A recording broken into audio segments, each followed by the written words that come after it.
କାହିଁକି ଲୁଚି ଲୁଚି ବିବାହ କରିଥିଲେ ଏଲିନା ସାମନ୍ତରାୟ? ଏନେଇ ଆଜି ଖୋଲିଛନ୍ତି ମୁହଁ। ତେବେ ଦର୍ଶକ ବନ୍ଧୁ, ଏଲିନା ସାମନ୍ତରାୟଙ୍କୁ ତ ଆପଣମାନେ ସମସ୍ତେ ବେଶ ଭଲ ଭାବରେ ଜାଣିବା ସହିତ ବେଶ ଭଲ ପାଇବା ମଧ୍ୟ ଦିଅନ୍ତି। ସୁନ୍ଦରୀ ଏଲିନା ସବୁବେଳେ କିଛି ନୂଆ କରି ଦେଖାଇବା ପାଇଁ ଚେଷ୍ଟା କରିଥାନ୍ତି। ତେବେ ତରଙ୍ଗ ଟିଭିରେ ଏକ ରିଆଲିଟି ଶୋ ପ୍ରଥମ ଥର ପାଇଁ ସାରା ଓଡ଼ିଶାରେ ଆସିଥିଲା, ଯାହାର ନାମ ଥିଲା ମୁଁ ବି ହିରୋଇନ୍ ହେବି। ତେବେ ଏହି ରିଆଲିଟି ଶୋରେ ଓଡ଼ିଶାର ଅନେକ ଝିଅ ଭାଗ ନେଇଥିଲେ, ଆଉ ସମସ୍ତଙ୍କ ଭିତରୁ ଏଲିନା ଜିତି ଯାଇଥିଲେ।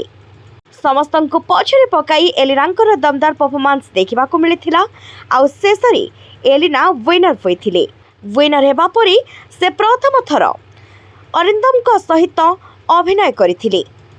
ତେବେ ଲିଡ୍ ଆକ୍ଟ୍ରେସ୍ ଭାବରେ ଅରିନ୍ଦମଙ୍କ ସହିତ ଅଭିନୟ କରିସାରିବା ପରେ ବ୍ୟାକ୍ ଟୁ ବ୍ୟାକ୍ ସେ ଅନେକ ଗୁଡ଼ିଏ ସୁନ୍ଦର ଚଳଚ୍ଚିତ୍ରରେ ତେବେ ପ୍ରଥମ ଥର ପାଇଁ ସେ ଅରିନ୍ଦମଙ୍କ ସହିତ ଫିଲ୍ମରେ ଅଭିନୟ କରିବା ପରେ ବ୍ୟାକ୍ ଟୁ ବ୍ୟାକ୍ ତାଙ୍କୁ ମିଳି ଚାଲିଥିଲା ଅନେକ ଗୁଡ଼ିଏ ଫିଲ୍ମର ଅଫର୍। କାହିଁକିନା ପ୍ରଥମ ଫିଲ୍ମ ହିଁ ଦର୍ଶକଙ୍କର ମନକୁ ଛୁଇଁ ସାରିଥିଲା, ଆଉ ତାପରେ ସେ କେବେ ବି ପଛକୁ ଫେରି ଚାହିଁନାହାନ୍ତି।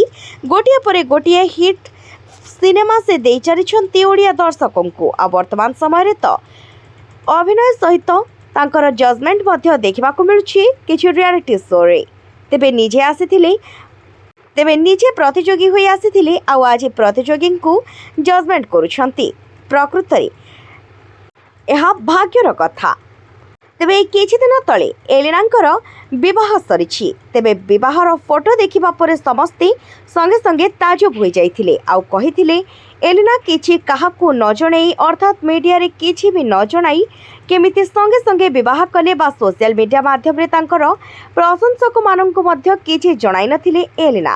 କିନ୍ତୁ ହଠାତ୍ ଯେତେବେଳେ ପ୍ରଶଂସକମାନେ ଏଲିନାଙ୍କର ବିବାହର ଫଟୋ, ମେହେନ୍ଦୀର ଫଟୋ, ହଳଦୀର ଫଟୋ ସବୁକିଛିକୁ ଦେଖିଥିଲେ, ସେତେବେଳେ ପୁରାପୁରି ଆଶ୍ଚର୍ଯ୍ୟ ହୋଇଯାଇଥିଲେ। କାହିଁକି ନା କିଛି କାହାକୁ ନ ଜଣାଇବି ସଙ୍ଗେ ସଙ୍ଗେ ଏଲିନା ବିବାହ କରିଥିଲେ। ତେବେ ଦର୍ଶକ ବନ୍ଧୁ, ଆଜି କିନ୍ତୁ ଏନେଇ ଏଲିନା ମୁହଁ ଖୋଲିଛନ୍ତି। ଆଉ ଯେତେବେଳେ ତାଙ୍କୁ ପଚରା ଯାଇଥିଲା ଆପଣ ଇଣ୍ଡୋନେସିଆରେ ବିବାହ କରିଛନ୍ତି, ଆଉ ତାହା ପୁଣି ଲୁଚିକି, କାହିଁକି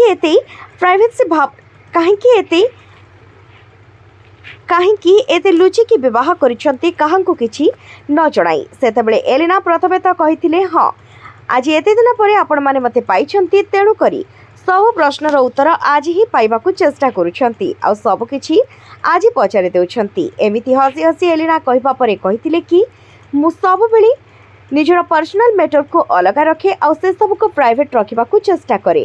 ଆଗରୁ ବି ପ୍ରାଇଭେଟ୍ ରଖିଛି, ଆଉ ବିବାହ ପରେ ମଧ୍ୟ ପର୍ସନାଲ କଥାକୁ ପ୍ରାଇଭେଟ୍ ରଖିବାକୁ ଚେଷ୍ଟା କରିବି। ତେଣୁକରି କାହାକୁ କିଛି ନ ଜଣାଇ ଏମିତି ବିବାହ କରିଥିଲି। ତେବେ ବର୍ତ୍ତମାନ ସମୟରେ ଏଲିନା କାହିଁକି ବିବାହ କରିଥିଲେ ଲୁଚି ଲୁଚି, ଏନେଇ ନିଜେ କହିଦେଇଛନ୍ତି। ତେଣୁକରି ଯେଉଁମାନେ ବି କିଛି ଦ୍ୱନ୍ଦ୍ୱରେ ଅଛନ୍ତି ସେମାନଙ୍କ ଦ୍ୱନ୍ଦ୍ୱ ତ ନିଶ୍ଚୟ ଦୂର ହୋଇଯାଇଥିବ। ଆଶା କରୁଛୁ ଏଲିନାଙ୍କର ବୈବାହିକ ଜୀବନ ବେଶ ଖୁସିମୟ ହେଉ। Bureau report, G news Odia.